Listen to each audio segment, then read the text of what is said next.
Bon, c'est Ephrate, une jeune fille issue d'une famille laïque qui raconte. Cette histoire s'est passée l'an dernier. En fait, c'est le cœur lourd quand cette veille de Rosh Hashanah, j'emballe mes affaires dans un sac. Et pour la première fois de ma vie, je m'apprête à passer une fête loin de chez moi.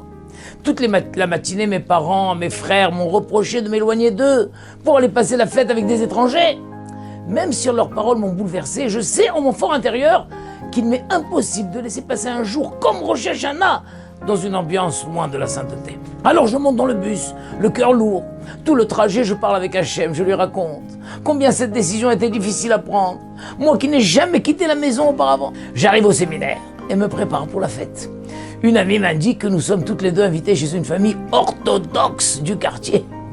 Peu après, nous nous dirigeons vers la synagogue. Durant toute la prière, je demande à Hachem que la famille chez qui nous sommes invités soit chaleureuse, que son accueil me permette de ressentir tout l'impact spirituel de ce jour grandiose et me donne le sentiment que mon sacrifice n'est pas inutile. Une famille qui me fasse oublier que je suis loin de la mienne. Après la prière, nous recherchons la famille.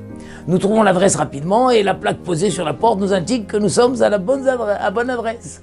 Je frappe alors quelques timides coups à la porte. Une adorable petite fille nous accueille et appelle sa maman. Puis une rabbinite au visage rayonnant arrive et s'exclame « Quelle surprise! Quel plaisir de vous voir entrez, bienvenue !» C'est une authentique maison juive. Tout ce qu'il y a de plus simple, une immense bibliothèque s'étend sur toute la surface de l'un des murs. Une grande table est magnifiquement dressée et recouverte d'une nappe blanche sur laquelle sont disposés tous les aliments du Seder de Rosh Hashanah. Il y a déjà beaucoup de monde installé autour. Le père de famille est très heureux de nous recevoir. Tous souhaitent faire notre connaissance et nous mettre à l'aise, si bien qu'au bout de quelques minutes seulement, nous nous sentons déjà, toutes les deux, comme les membres de la famille à part entière. Lorsque le père apprend que nous venons du séminaire Bat Hen, il nous félicite. Tout le long du repas, son épouse nous donne toute l'attention du monde. Quant à son mari, il nous demande fréquemment si nous ne manquons de rien. La gentillesse de cette famille est vraiment extraordinaire. Après le repas, le père fait un cours de Torah passionnant qui me touche profondément. Il parle du poids décisif, des sacrifices personnels que chacun accomplit pour Hachem et sa Torah. Comme si à travers ces paroles, c'est Hachem qui me délivre le message que j'ai fait le bon choix. Après avoir quitté la famille à une heure tardive, nous rentrons au séminaire fatigués mais ravis d'avoir passé une magnifique soirée avec des personnes aussi remarquables.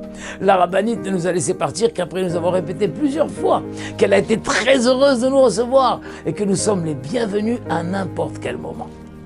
De retour au séminaire, nous nous installons avec les autres filles pour bavarder et partager nos impressions.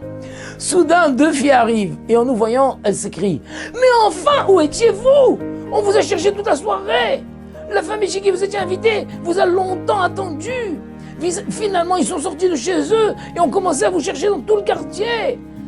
Ils avaient d'autres invités, étaient très gênés de devoir les faire attendre comme ça. Ils sont même venus nous voir chez la famille chez qui nous étions pour demander si nous avions une idée de l'endroit où vous pouviez être. Mais qu'est-ce qui s'est passé ?» Mon ami me regarde avec un air surpris. Mais moi non plus, je ne comprends rien à la situation.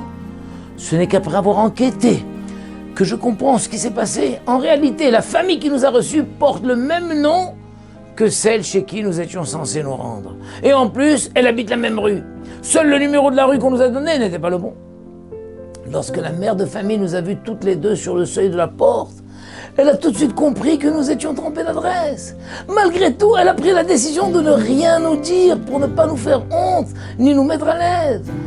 Elle, son mari et toute la famille nous a reçus avec toute la chaleur et toute la simplicité du monde, sans que nous n'ayons pu imaginer une seule seconde qu'il s'agissait d'une erreur. La seule chose que nous avons vue sur leur visage est la joie profonde d'accomplir la mitzvah de recevoir des invités. Le lendemain, le couple qui nous a reçus a raconté cette histoire à une de nos amies, tout en lui faisant promettre de ne rien les révéler pour ne pas nous mettre dans l'embarras. Mais notre amie lui a expliqué que nous avions déjà été mis au courant de notre erreur la veille en rentrant au séminaire. La rabbinite a alors répondu dans sa grande sagesse « Il n'existe pas d'erreur. Tout provient d'Hachem. » La halakha écrit que la véritable mitzvah de recevoir des invités s'accomplit lorsque justement des invités arrivent à l'improviste. Il est alors de notre devoir de les recevoir parmi nous avec joie et de tout notre cœur, exactement comme cette famille l'a fait.